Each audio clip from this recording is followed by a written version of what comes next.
تو قربانی کا جو حکم ہے یہ تمام مذاہب میں، آج تورات پڑھیں آپ، بائبل پڑھیں، اس میں بھی جانور ذبح کرنے کا حکم ملتا ہے ہمیں۔ تو اس میں دو انتہائیں پیدا ہوئی ہیں، غلو، تحریفیں ہوتی ہیں نا دین میں، تو علماء کا کام کیا ہوتا ہے کہ جہاں لوگ ایک طرف غلو کا شکار ہیں، حد سے تجاوز کر رہے ہیں، علماء وہیں پہ انہیں روک دیتے ہیں۔ حضرت مفتی محمد شفیع صاحب رحمہ اللہ سے کسی نے کہا نا کہ یہ مولوی اپنے آپ کو دین کا ٹھیکیدار سمجھتے ہیں، یہ بتاتے ہیں کہ یہ ہمیں بتائیں گے کہ قرآن و حدیث کا مطلب کیا ہے، تو یہ ٹھیکیدار کب سے بنے ہوئے ہیں؟ یہ آج کل علماء کو بہت تانا دیا جاتا ہے کہ ہم ان سے کیوں سیکھیں۔ حضرت مفتی محمد شفیع صاحب جو بہت بڑے عالم تھے، حضرت مفتی تقی عثمانی صاحب کے والد، انہوں نے فرمایا ٹھیکیدار نہ سمجھیں، چوکیدار ہی سمجھ لیں۔ ہم دین کے ٹھیکیدار نہیں، لیکن چوکیدار بہرحال ہیں۔ قرآن و سنت کے نام پہ کسی غلط چیز کو اندر آنے نہیں دیں گے، اسلام میں نہیں آنے دیں گے۔ آج صبح ایک فتویٰ پڑھا کسی امریکہ میں یا یو کے میں کسی مشہور عالم کا، ان محترم نے یہ فتویٰ دیا کہ لاک ڈاؤن کی وجہ سے بے روزگاری بہت زیادہ بڑھ گئی ہے، خاص طور پر انڈیا میں، اور قربانی میں مشکلات بھی ہیں، تو قربانی کے بجائے آپ کسی غریب کو یا کسی بے روزگار کو اس کے ساتھ تعاون کر لیں۔ اور پھر ایک روایت بھی بھیجی، سعید ابن مسیب رحمہ اللہ تعالی بہت بڑے تابعی ہیں، ان کا ارشاد ہے کہ میں کسی غریب کو 3 درہم دے دوں، یہ مجھے قربانی کرنے سے زیادہ محبوب ہے۔ دلائل سب کو سب طرح کے مل جاتے ہیں، جب کوئی بندہ ایک سمت میں چلنا شروع ہوتا ہے نا تو اس کو اپنے مطلب کے دلائل مل جاتے ہیں۔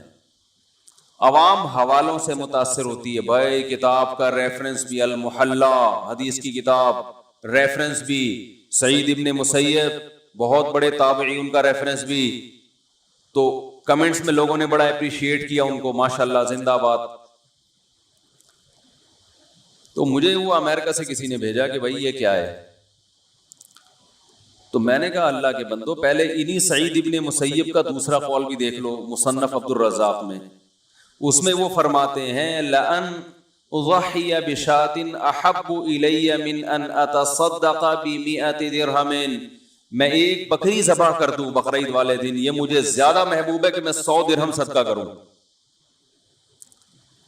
ایک حدیث میں 3 درہم کا مقابلہ اور ایک بکری سے، اور اس میں 3 درہم کو وہ کہہ رہے ہیں زیادہ بہتر ہے، دوسری حدیث میں 100 درہم کو بھی کہہ رہے ہیں کہ یہ قربانی سے بہتر نہیں۔ تو یہ والی ہے تو وہ والی بھی تو ہے۔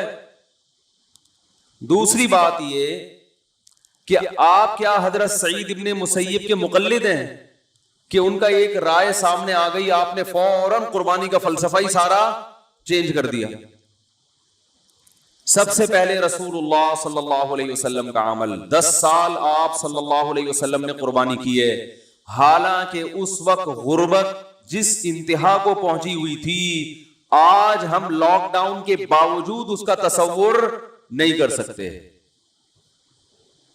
خود نبی کے گھر میں 40 دن چولہا نہیں جل رہا ہوتا تھا، آج ہم اس کا تصور نہیں کر سکتے۔ اور پھر رسول اللہ صلی اللہ علیہ وسلم کے بعد صحابہ، تابعین سب قربانی کیا کرتے تھے، چند ایک سے مروی ہے کہ انہوں نے نہیں کی، مگر وہ صحابہ غریب تھے، مسکین تھے، جیسے حضرت ابو بکر اور عمر رضی اللہ عنہما، ان کے بارے میں روایات میں آتا ہے کہ یہ قربانی نہیں کیا کرتے تھے، اور آگے الفاظ ہیں کراہۃ ان یقتدی بہما، اس بات کے خوف سے کہ لوگ ان کی پیروی نہ شروع کر دیں۔ تو بعض حضرات نے اس بات کو دلیل کے طور پہ پیش کیا ہے کہ قربانی کرنا واجب نہیں ہے، کیونکہ ابو بکر و عمر نے باقاعدہ جان کر نہیں کی، اور وجہ یہ بیان کی جا رہی ہے کہ لوگ ان کی پیروی شروع نہ کر دیں، کہ اگر وہ قربانی کرتے تو لوگ ان کی پیروی کرتے ہیں نا۔ تو حدیث کا یہ مطلب نہیں ہے جو آپ سمجھ رہے ہیں۔ حضرت ابو بکر اور عمر انتہائی مسکینی کی حالت میں دنیا سے گئے ہیں، آپ ان کے خلیفہ ہونے کو نہ دیکھیں، آپ ان کی غربت کو دیکھیں. جس خلیفہ کے 10 15 پیون کپڑوں میں لگے ہوتے ہوں، ان کے پاس قربانی کے پیسے ہوں گے؟ بولو بھائی. حضرت ابو بکر رضی اللہ تعالیٰ عنہ کے گھر میں ایک دن کچھ اچھا کھانا پکا کے دیا، حلوہ کوئی میٹھا. انہوں نے فرمایا یہ کہاں سے آیا؟ کہا کہ آپ کے جو وظیفہ ہے نا بیت المال کا، اس سے بچا بچا کے میں نے یہ حلوہ بنایا ہے. انہوں نے فرمایا اس کا مطلب وہ جو اتنے پیسے میری تنخواہ سے زائد ہیں، اس کی مجھے ضرورت، جو میں بیت المال سے حکومتی خزانے سے تنخواہ لے رہا ہوں، وظیفہ لے رہا ہوں، اس کا مطلب یہ جو بچا کے آپ نے یہ ڈش بنا لی ہے تو یہ اضافی ہے، اس کا مطلب اس کے سے کم میں بھی میرا گزارا. بولتے کیوں نہیں بھائی؟ ہو سکتا ہے. تو وہ اپنا وظیفہ کم کرا دیا انہوں نے. یہ تو غربت کا عالم تھا. تو حضرت ابو بکر اور عمر رضی اللہ تعالیٰ عنہ نے اپنے دور خلافت میں قربانی خود اس لیے نہیں کی، روکا نہیں کسی کو، خود نہیں کر رہے کہ لوگ آپ کی اقتدا کریں گے. کا مطلب یہ کہ صحابہ میں یہ غربت بہت تھی، تو جو غریب صحابہ ہیں وہ سمجھیں گے کہ ہم ہر ایک پر فرض عین ہے، یہ ہر ایک پر لازم ہے، کیونکہ جب یہ دو حضرات کر رہے ہیں تو یہ تو مقتدا ہے نا. تو جن کے گھر میں کھانے کو روٹی نہیں ہے، جو بیچارے مٹی سے ملا دیا بھوک نے ان کو، وہ بھی بیچارے قرضے لے لے کے مجبور ہو کے کریں گے. تو اس خوف سے حضرت ابو بکر اور عمر نے نہیں کی. ورنہ یہ ممکن ہے کہ ایک چیز نبی صلی اللہ علیہ وسلم نے پابندی سے کی ہو، 10 سال تواتر سے کیا ہو ایک عمل، اور حضرت ابو بکر اور عمر باقاعدہ نہ کر کے لوگوں کو ترغیب دے کے نہیں کیا کرو. یہ عملی طور پر ممکن ہے کیا؟ نہیں آ رہی بات. خلفائے راشدین تو سنت پہ حریص تھے، جو کام نبی نے کیا وہ تو لوگوں کو اور زیادہ ترغیب دیتے تھے. تو صاف پتہ چلتا ہے کہ آپ یہ چاہتے ہیں کہ لوگ غریب پہ قربانی کو واجب، بولو بھائی، نہ سمجھیں. اور ہم بھی یہی کہتے ہیں کہ غریب آدمی پر قربانی واجب نہیں ہے، یہ مالداروں کا کام ہے.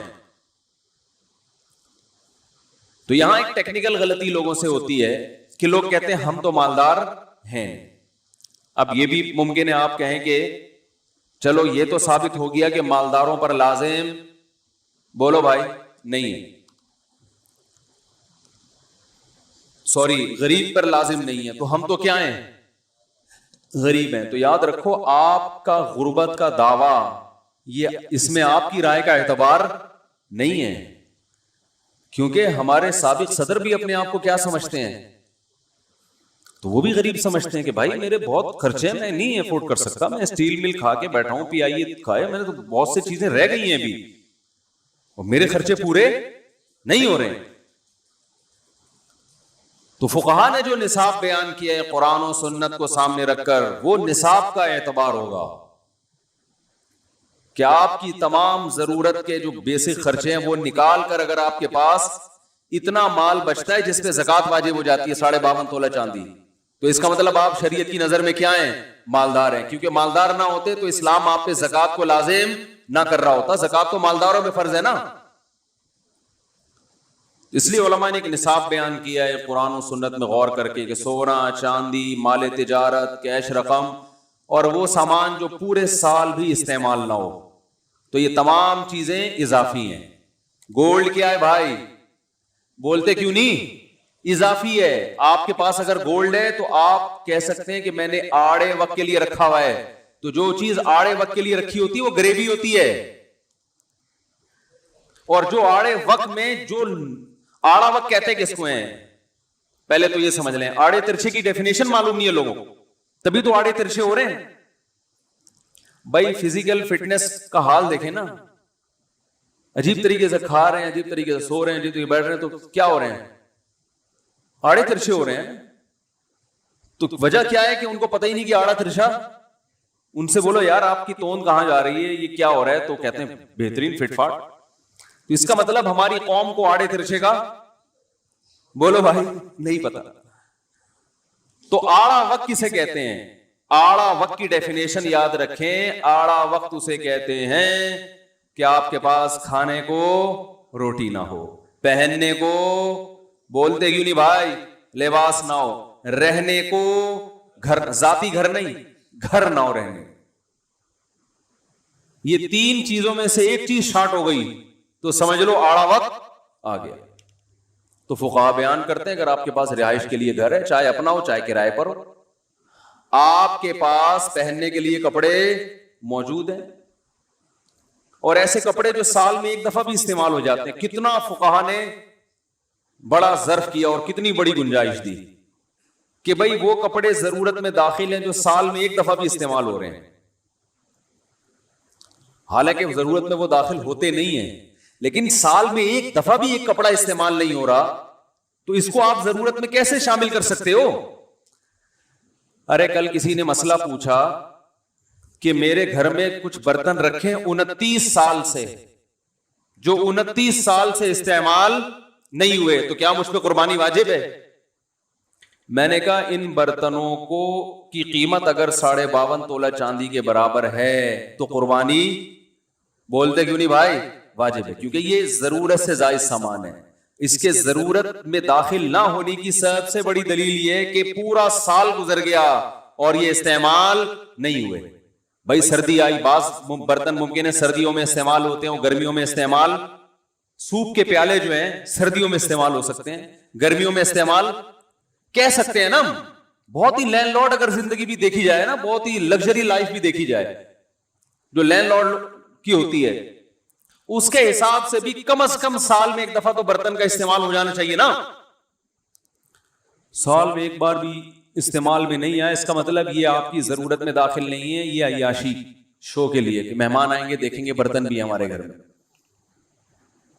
تو میں نے کہا 29 سال سے جو برتن رکھے ہوئے ہیں ان کو عجائب گھر میں آپ جمع کرا دیں, ٹکٹ لگا دیں آثار قدیمہ کے برتن, اور اس پہ لکھ دیں کہ یہ وہ برتن ہے جس میں قائد اعظم کو ہم نے چائے پلائی تھی. کچھ بھی کرتے ہیں لوگ مان لیں گے, کیونکہ 29 سال ویسے تو قائد اعظم کے انتقال کو زیادہ ٹائم ہو گیا, لیکن ہسٹری ہماری نئی نسل کو زیادہ معلوم نہیں ہوتی. جب ایک آدمی دیوار بنا کے اس پہ لکھ سکتا ہے کہ ہم قائد اعظم کو ملتان آنے پر خوش آمدید کہتے ہیں تاکہ وہ آثار قدیمہ کی دیوار ہو, تو آپ برتن پہ نہیں لکھ سکتے کہ ہم علامہ اقبال کے شکر گزار ہیں, کپ پہ لکھ دیں کہ انہوں نے اس کپ میں ہمارے ساتھ بیٹھ کے چائے. تو 29 سال سے تھوڑا ہی پیچھے رہ گیا. تو آڑا وقت کا مطلب کھانے کو روٹی نہ ہو, پہننے کو لباس نہ ہو, رہنے کو بولو بھائی گھر نہ. پھر بھی فقہاء نے اور مزید وسعت کی ہے کہ وہ چیز جو سال میں ایک بار بھی استعمال نہیں ہو رہی تو وہ ضرورت میں داخل نہیں ہے, وہ اضافی ہیں. تو اضافی چیزوں پہ قربانی ہوتی ہے. گاڑی آپ کے پاس کتنی بھی لگژری ہو لیکن استعمال میں ہے تو شریعت فرض کر لیتی ہے چلو یہ بھی تمہاری ضرورت کی چیز ہے, استعمال کی چیز ہے. کتنا بڑا ظرف. اس کے بعد بھی آپ کہہ رہے ہو کہ مجھ پر قربانی واجب نہیں ہے, حالانکہ آپ کے پاس گولڈ رکھا ہوا ہے, 3-4 تولے سونا رکھا ہوا ہے. لوگ کہتے ہیں بھائی 2-3 تولے سونا وہ تو آڑے وقت کے لیے ہے نا. تو بھائی آپ پر آڑا وقت نہیں آیا. آپ صبح 2 پراٹھے کھائے آپ نے, دوپہر آپ کبھی پیزا کھا رہے ہو, کبھی برگر کھا رہے ہو, انڈے والے برگر کی بھی نوبت نہیں آتی. رات کو آپ پھوڑتے ہو طبیعت سے, اس کا مطلب آپ پہ آڑا وقت نہیں آیا. جن چیزوں کو آپ آڑا کہہ رہے ہو وہ اللہ کی نظر میں آڑے نہیں ہیں. آپ کہہ سکتے ہو یار وہ بچے کی اسکول کی فیس بھرنی ہے میں نے, یہ آڑا وقت ہے, ابھی تو بچے کو انجینئرنگ کرانی ہے تو اس کے لیے میں گولڈ رکھا ہوا ہے تاکہ پہلے سیمسٹر کی فیس جائے گی. اللہ اس کو آڑا وقت, پھر تو سارے آڑے وقت میں ہی ہیں. ارے آفیسر لیول کے لوگ تو معاشرے میں کم ہوتے ہیں نا,